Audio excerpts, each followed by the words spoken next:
Hidup memberi jutaan hikmah dalam setiap gerak-gerik manusia.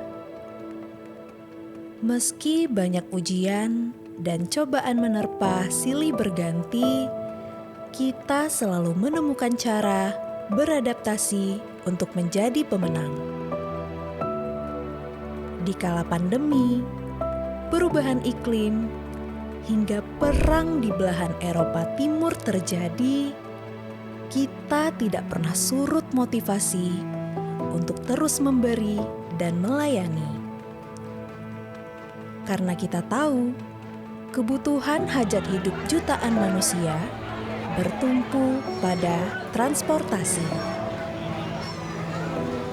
Tahun ini ada begitu banyak pelajaran yang berarti.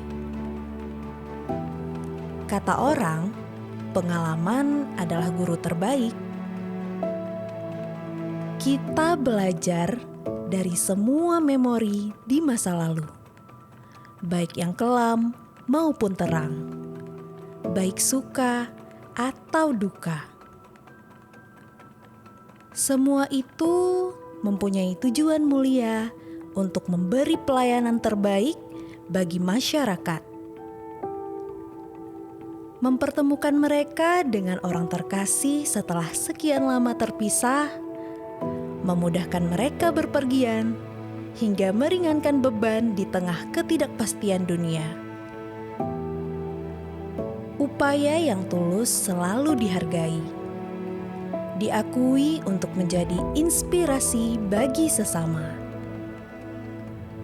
Memang ini bukanlah tujuan akhir, karena pelayanan bagi mereka terus berlangsung tiada henti, dengan dinamika-dinamika baru yang akan memberi pelajaran baru.